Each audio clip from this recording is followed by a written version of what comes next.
কিছু মানুষকে বোঝানোর ক্ষমতা আমাদের নেই, তাই নিজে থেকেই দূরে সরে যাওয়াটাই বুদ্ধিমানের কাজ। পৃথিবীতে সবচেয়ে নরম জিনিস হচ্ছে মানুষের মন। এটা ভাঙতে কোনো হাতুড়ির প্রয়োজন হয় না, শুধু মুখের কয়েকটি অবহেলিত ভাষাই যথেষ্ট। কেউ যদি আপনাকে অবহেলা করে, তাহলে দোষ তার নয়, দোষ আপনার, কারণ আপনি তার কাছ থেকে বেশি আশা করে ফেলেছেন। যদি তুমি গরিব হও, তোমার নিজের আত্মীয়রাও তোমায় দেখে এড়িয়ে যাবে। আর যদি তুমি ধনী হও, তোমার দূরসম্পর্কের আত্মীয়রাও রোজ দুবেলা করে তোমার খোঁজ নেবে। সম্পর্ক টিকিয়ে রাখার ইচ্ছা যদি দুপাশ থেকেই থাকে, তবে কোনো সম্পর্কই ভাঙা সম্ভব নয়। যদি কমে যায় ভালোবাসা আর বেড়ে যায় দূরত্ব, বুঝে নিও প্রয়োজনের বেশি তুমি দিয়েছিলে গুরুত্ব। জীবনে এই তিনটি কথা মনে রাখবে: যে তোমাকে বিপদের দিনে সাহায্য করেছে তাকে কোনোদিনও ভুলবে না, যে তোমাকে ভালোবাসে তাকে কখনো ঘৃণা করবে না, যে তোমাকে বিশ্বাস করে তাকে কোনোদিনও ধোঁকা দিও না।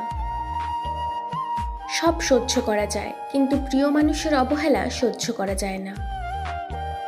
একতরফা ভালোবাসাগুলো এমনই হয়, একজন পাগলের মতো ভালোবেসে যায় আর একজন পাগল ভেবে শুধু অবহেলা করে। কোনো অভিযোগ নেই, আর কখনো থাকবে না। আছে কিছু অভিমান, যা কখনো বলবো না। সময়ের সাথে যদি কোনো সম্পর্ক নষ্ট হয়ে যায়, তাহলে বুঝে নিও সেই সম্পর্কে ভালোবাসা নয়, প্রয়োজন ছিল। সম্পর্ক কখনো তৃতীয় ব্যক্তির জন্য ভাঙে না, সম্পর্ক ভাঙে তার জন্য যে তৃতীয় ব্যক্তিকে প্রশ্রয় দেয়। সত্যিকারের ভালোবাসার মানুষ তো সেই যে ঠান্ডা লাগা গলা আর কান্না ভেজা গলার পার্থক্যটা বোঝে। আঘাত ছাড়া জীবনে কখনো উন্নতি করা যায় না। জীবনে যত আঘাত পাবে, ততই কাছের মানুষগুলোকে চিনতে পারবে।